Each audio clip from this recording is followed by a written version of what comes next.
Hello student, आप लोगों ने 11वीं क्लास में जो एनिमल किंगडम है, प्लांट किंगडम है, ठीक है, इसके बारे में वीडियो आपने देखे थे। आज मैं आपको new chapter morphology of flowering plants, इसके जो बेसिक फंडामेंटल जो पॉइंट्स हैं उनको मैं इस वीडियो के द्वारा आपको समझा रहा हूँ, ठीक है। तो वो आप लोगों ने क्लासिफिकेशन में पढ़ा है कि जो फ्लावरिंग प्लांट होते हैं, ठीक है, इनको हम लोग पुष्पी पादप, ये आपके वे प्लांट होते हैं जो पुष्प को रखते हैं, यानी कि बियरिंग फ्लावर। और एक दूसरे टाइप के प्लांट होते हैं जिनमें पुष्प यानी कि फ्लावर नहीं पाए जाते हैं। तो अगर हम इसको बायोलॉजिकल कैटेगरी में डिवाइड करें तो पहली कैटेगरी आपकी हो जाती है आवृतबीजी, इसको हम क्या बोलते हैं, एंजियोस्पर्मिक प्लांट। और दूसरी कैटेगरी क्या होती है, अनावृतबीजी, यानी कि जिम्नोस्पर्मिक प्लांट।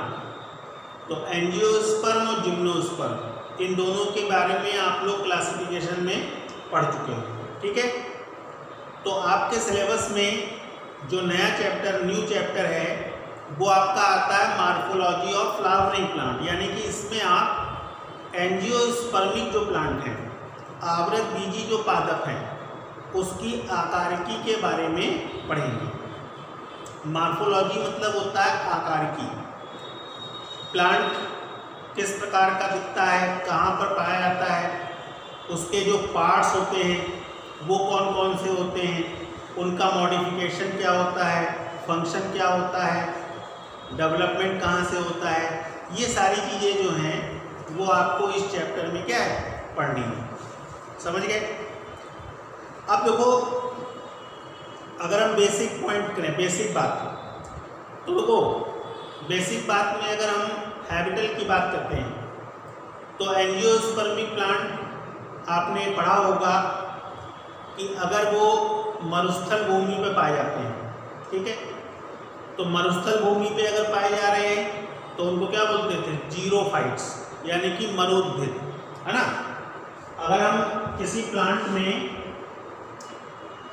जीरोफाइट्स कह रहे हैं तो यहाँ पर जीरोफाइट्स का मतलब क्या है, ये प्लांट हमेशा डिजर्ट प्लेस पर पाया जाएगा, ठीक है, जहाँ पर वाटर की क्या है, कमी होती है। इनमें जो रूट्स होती हैं वो काफ़ी डीप ग्रो करती हैं, लीफ जो होती हैं वो स्पाइन में कन्वर्ट हो जाती हैं, स्टेम फ्लैशी होता है, ठीक है, जल वाटर को एब्जॉर्ब करके फ्लैशी हो जाता है, जैसे कैक्टस हो गया, रस्कस हो गया, नागफनी, ठीक, क्या है, ये सब क्या एग्जाम्पल है, जीरोफाइट्स के। इसी तरह से एक टर्म आपका आता है हाइड्रोफाइट्स। अब हाइड्रोफाइट्स का मतलब क्या हुआ, जलोद्भिद, यानी कि जो किसमें पाए जाए, जल में पाए जाए, ठीक है। फिर आपका जो थर्ड पॉइंट है वो कहता है मैदानी भाग। अब मैदानी जो भाग है वो काफ़ी विशाल है, बहुत बड़ा है, सही है। अब यहाँ पर भी क्या है, डिवीजन है। जैसे कुछ प्लांट होते हैं जो रॉक्स पर डेवलप करते हैं। अब रॉक्स पर डेवलप करने वाले जो प्लांट हैं उनको हम बायोलॉजिकल टर्म देते हैं दूसरा, और उसको हम लोग क्या बोलते हैं, लिथोफाइट्स। ये आपके रॉक्स पर डेवलप करते हैं। आया समझ में, बात समझ में आई, ठीक है। इसी तरह से बहुत से ऐसे प्लांट हैं जो दलदली भूमि पर, मार्सी स्वैम्प जो सॉइल होती है, जहाँ पर आप कह सकते हैं साल्टी भूमि होती है ना, समुद्र के किनारे वाले जो भाग होते हैं, जैसे बेनांचली फॉरेस्ट, ठीक है। तो ये जो वनस्पतियाँ होती हैं वो ऐसे प्लेस पर पाई जाती हैं जो डैम्प मॉइस्ट प्लेस होती है, मार्शी। ठीक है, तो इनको हम लोग क्या बोलते हैं? मैनग्रूव्स। मैनग्रूव्स ये आपकी मार्शी स्वैम्प्स होती है।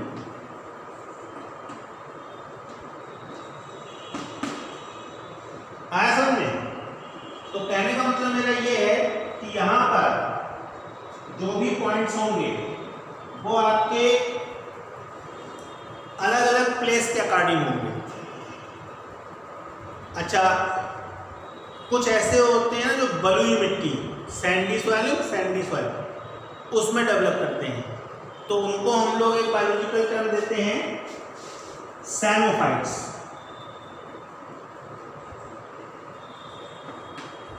सैमोफाइट्स ये आपके जो होते हैं वो सैंड पर, समझ गए? तो यहां पर अगर हम एंजियोस्पर्मिक प्लांट की बात करते हैं, फ्लावरिंग प्लांट की बात करते हैं, तो हैबिटल के अकॉर्डिंग हम इनको अलग अलग ग्रुप में डिवाइड करते हैं और उनको आइडेंटिफाई करने के लिए हम कुछ उसकी टर्मिनोलॉजी यूज़ करते हैं, और वो टर्मिनोलॉजी हमको ये बताती है कि प्लांट एक्चुअली में कहाँ पर पाया जाता है। जीरोफाइट्स अगर है तो वो डेजर्ट प्लेस पर पाया जाएगा, रेगिस्तानी। हाइड्रोफाइट जल में पाया जाएगा। रॉक्स पर लिथोफाइट्स, जो मार्शी स्वयं दलदली भूमि होती है, मैनग्रोव्स। और अगर सैंड पर है तो सैमोफाइट्स। तो अलग अलग हैबिटल के अकॉर्डिंग हम जो एंजियोस्पर्मिक प्लांट हैं उनको हम कई सारे ग्रुप में बांटते हैं। आया समझ में? अब देखो, बेसिकली अगर हम एंजियोस्पर्मिक प्लांट की बात करते हैं तो ये जो प्लांट होते हैं वो जनरली 3 पार्ट में डिवाइड होते हैं। 3 पार्ट जो हैं वो इसके डिवीजन में होते हैं। कौन कौन से?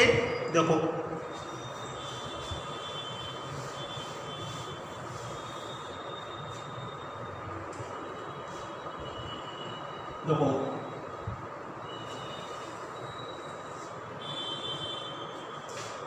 पहला क्या आता है? रूट। दूसरा स्टेम, और तीसरा क्या आता है? 3 पार्ट होते हैं। ठीक है, अब सबसे पहले अगर हम रूट की बात करें तो देखो, रूट जो है ये डेवलप होती है रेडिकल से। हिंदी में क्या बोलते हैं? मूलांकुर।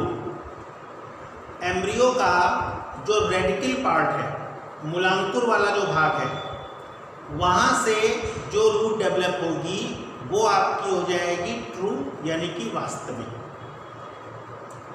ये चीज़ आप लोग थोड़ा सा अपने दिमाग में याद रख सकते हैं कि जैसे होता है ना, एक होता है ट्रू रूट और एक होता है फॉल्स।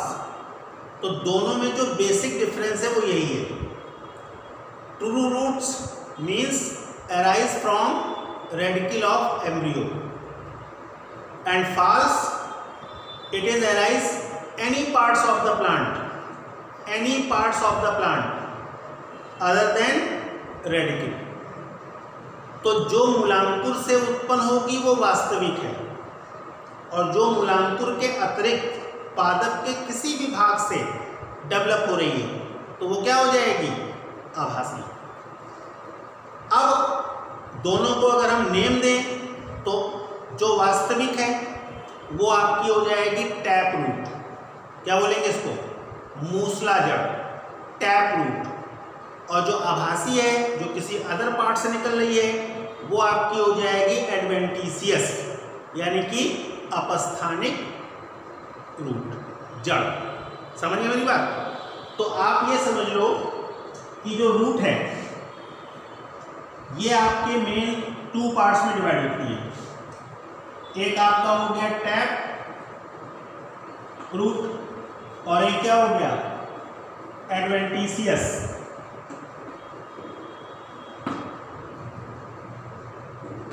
रूट। हिंदी में इसको बोलते हैं मूसला जड़ और अपस्थानिक जड़। आया समझ में? जो मूसला जड़ें हैं वो कहाँ से उत्पन्न होंगी? रेडिकल से। मूसला जड़ कहाँ से होंगी? रेडिकल से। इसीलिए ये क्या होंगी? वास्तविक, यानी कि ट्रू। और जो एडवेंटिशियस है वो किसी भी पार्ट से डेवलप हो, प्लांट के किसी भी पार्ट से डेवलप हो सकती है, लेकिन रेडिकल से डेवलप नहीं होगी। तो ये आपकी क्या हो जाएगी? आभासी। बात समझ में आई? क्लियर? तो ये आपका कहाँ से डेवलप होगी? From radicle. और ये कहाँ से डेवलप होगी? Any parts of plant except radicle. आया समझ में? बात समझ में आई? क्लियर है? अब यहां पर जो टैप रूट है, समझ रहे हैं? टैप रूट, इसमें थोड़ा सा डिफरेंशिएशन है। देखो, जितने भी डाइकॉट प्लांट हैं, जितने भी द्विबीजपत्री पादप हैं, उनमें टैप रूट जो होती है उसमें आपका एक होती है मेन ब्रांच, मेन ब्रांच, ठीक। फिर उसी से सेकेंडरी और फिर टर्सरी, ये ब्रांच जो होती है वो डेवलप होती है। सबसे पहले मेन एक्सिस होगी, मेन एक्सिस से सेकेंडरी और टर्सरी ब्रांचेस क्या होती हैं? निकलती हैं। समझ गए? कभी कभी क्या होता है कि जो टैप रूट है उसका जो इनिशियल डेवलपमेंट है वहाँ पर ये जो मेन ब्रांच है वो डीप ग्रो ना करके माइन्यूट ब्रांचेस में कन्वर्ट हो जाती है। डेवलपमेंट की स्टार्टिंग से ही जो मेन ब्रांच है वो डीप ग्रो ना करके बहुत सारी ब्रांचेस में, माइन्यूट ब्रांचेस में, हेयर लाइन क्या होती है? कन्वर्ट हो जाती है। समझ गए? कुछ इस तरह समझ लो, जैसे इसका अरेंजमेंट हुआ और तुरंत ये कई अलग अलग ब्रांचेस में डेवलप हो गई।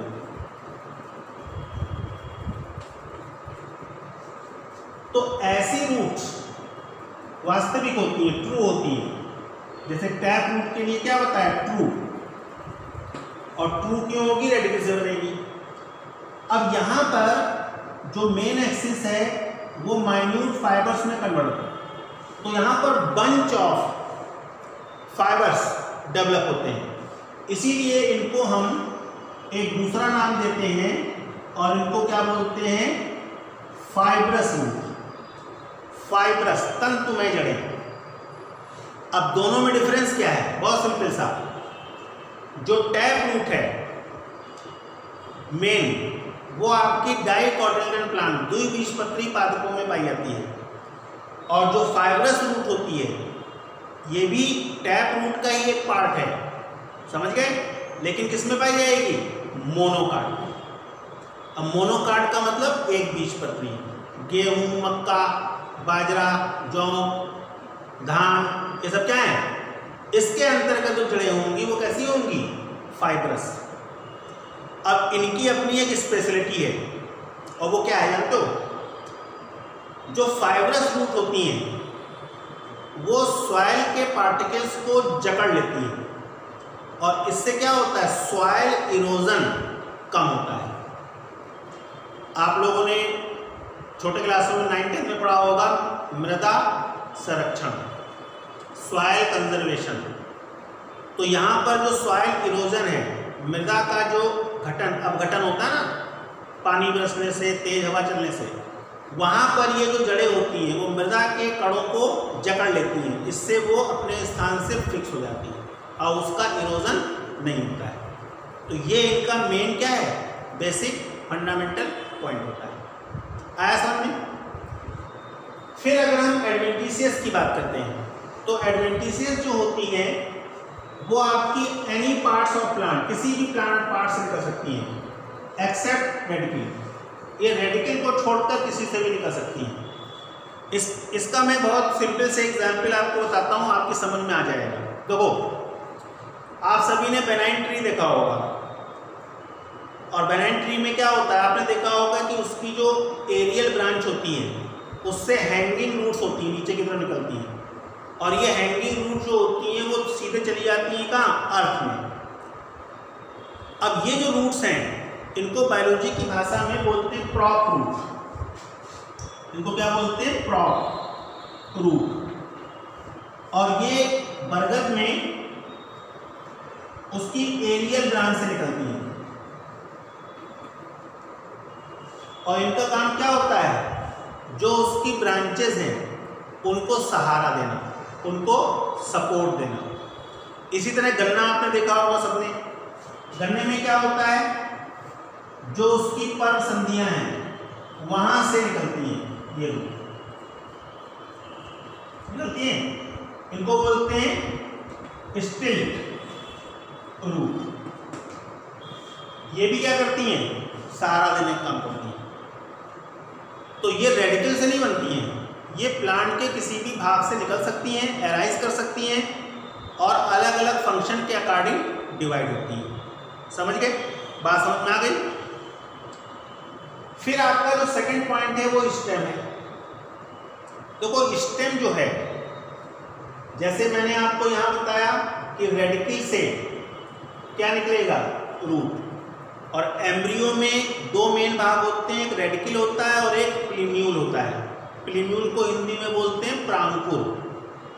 तो स्टेम हमेशा क्या होंगे, किससे निकलेंगे, प्रांकुर से, और इसको हम लोग बोलेंगे प्लीम्यूल, फ्रॉम प्लीम्यूल।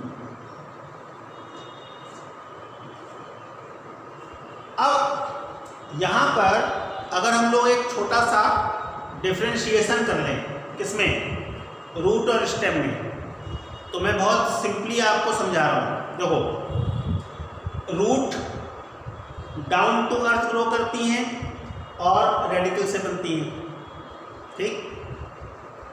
स्टेम एरियल रीजन होता है और एबव द अर्थ ग्रो करेगा, और किससे बनेगा, प्लीम्यूल से, ठीक है। सेकंड, रूट्स जियोट्रॉपिक होती हैं। जियोट्रॉपिक का मतलब गुरुत्वाकर्षण की तरफ ग्रो करती हैं। और ये क्या होता है, स्टेम, ये होता है फोटोट्रॉपिक, यानी कि लाइट की तरफ हमेशा मूव करेगा। दो डिफरेंस हुए।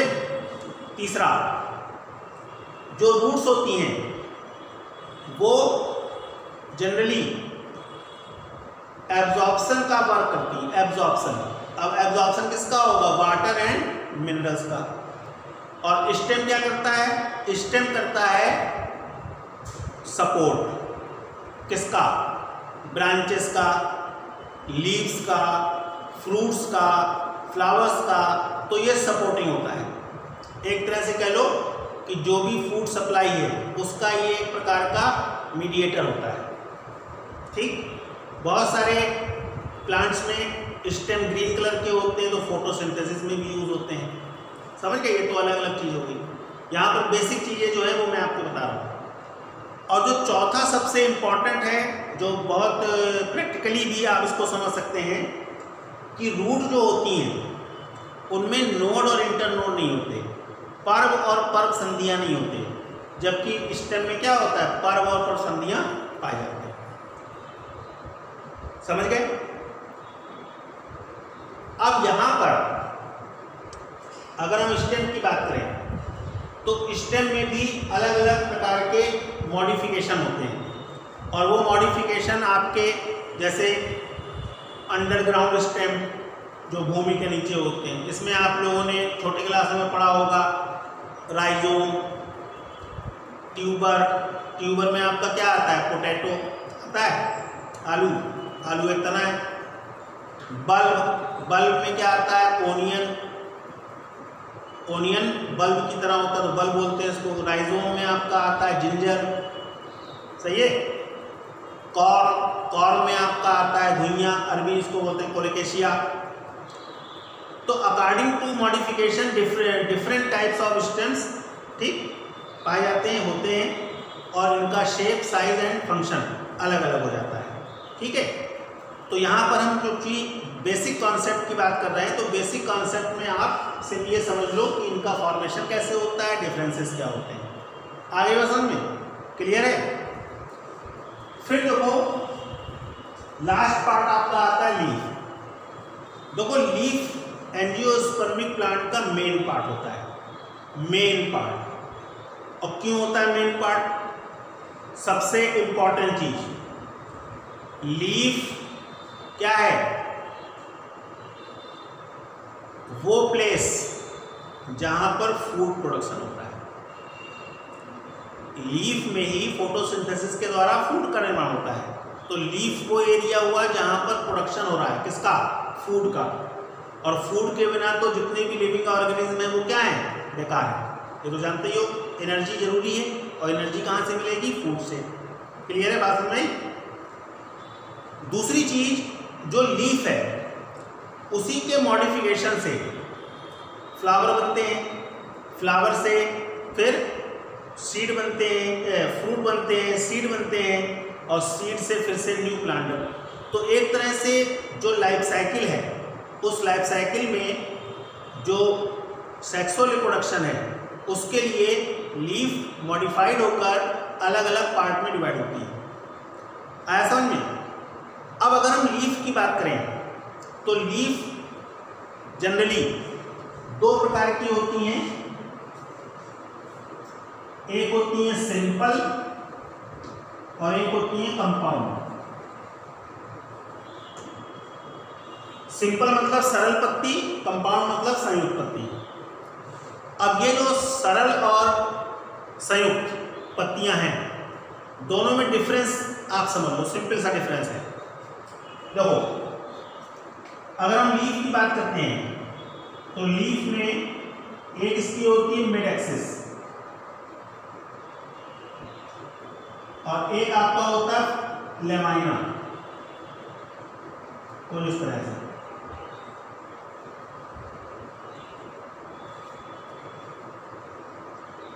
देखो, ये आपका कहलाता है पिटियोल, पर्णग्रंथ बोलते हैं। और जहां पर लीफ प्लांट से जुड़ी होती है वो आपका होता है लीफ बेस। लीफ बेस पर्णाधार, जहां से लीफ जुड़ी होती है, इसको हम क्या बोलेंगे? पिटियोल, पर्णग्रंथ। ठीक। उसके बाद जो ग्रीन कलर का भाग आता है दैट इज लेमाइना, इसको हम लोग बोलते हैं फलक। और इस फलक में रिब्स होती हैं, जिसमें आपकी पहली होती है मिड रिब और सेकेंड आपकी कौन सी होगी? ट्रांसवर्स।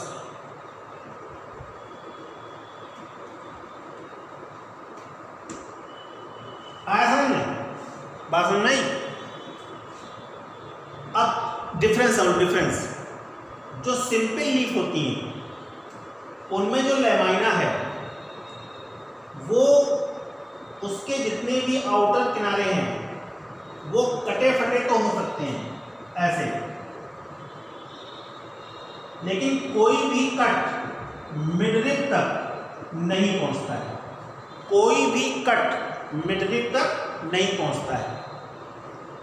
तो ऐसी पत्तियां सिंगल होती हैं और सिंपल लीफ कहलाती हैं। समझ गए? सरल पत्ती। अब इसी का उल्टा कर दो। जिन पत्तियों में लेमाइना के जो साइड्स एजेस वो कट होके मिडरिब तक चले जाते हैं, और इस तरह से जो पूरी की पूरी लीफ है, पूरी की पूरी जो लेमाइना पोर्शन है वो छोटे छोटे लीफलेट्स में कन्वर्ट हो जाते हैं, और इस तरह से एक पूरी पत्ती छोटे छोटे पत्रकों में, छोटे छोटे लीफलेट्स में कन्वर्ट हो जाती है। तो ऐसी पत्तियों को हम लोग क्या बोलते हैं? Compound leaf. दो को इस तरह से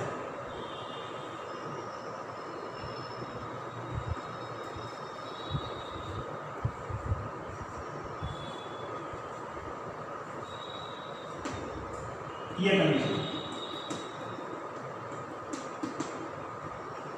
समझ गए? तो कंपाउंड लीफ और सिंपल लीफ, ये आपके दो मेन टाइप्स होते हैं लीव्स के, जो आप कर सकते हैं। अब लीफ मेन पार्ट होती है, और जो फूड प्रोडक्शन का सबसे मेन फंक्शन इनका क्या होता है, फूड प्रोडक्शन। और फोटोसिंथेसिस के बारे में आप लोगों ने 10th में भी पढ़ा होगा थोड़ा बहुत, और आप फर्स्ट ईयर में भी फोटोसिंथेसिस के बारे में पढ़ेंगे डिटेल में जब आप फिजियोलॉजी को पढ़ेंगे। आया समझ में? क्लियर है? तो जो मॉर्फोलॉजी की हम लोग बात कर रहे थे, तो ये मैंने आपको एक बेसिक जो बहुत ही फंडामेंटल चीज़ें हैं उनके बारे में मैंने आपको इस वीडियो में बताया। ठीक है, अब आपका जो मेन टॉपिक है, जो आपके सिलेबस के लिए भी, एग्ज़ाम के पॉइंट ऑफ व्यू से भी, और एंट्रेंस जो कंपटीशन एग्ज़ाम होते हैं उसके अनुसार भी बहुत इम्पॉर्टेंट है, वो आपके 2 पॉइंट होते हैं। एक तो मॉर्फोलॉजी ऑफ फ्लावर, और दूसरा है आपका इनफ्लोरेसेंस। तो मॉर्फोलॉजी ऑफ फ्लावर और इनफ्लोरेसेंस, ये दोनों टॉपिक हम लोग नेक्स्ट वीडियो में कवर करेंगे। आज के इस वीडियो में हमने आपको बेसिक जो पॉइंट्स थे उसको डिस्कस किया, आप इसको ध्यान से समझो। ठीक है, और नेक्स्ट वीडियो में मैं आपको टेक्सोनॉमी और आपका इनफ्लोरेसेंस और मॉर्फोलॉजी ऑफ फ्लावर, इसके बारे में जो पॉइंट्स हैं उनका डिस्कशन करूँगा। ठीक है, ओके, थैंक यू।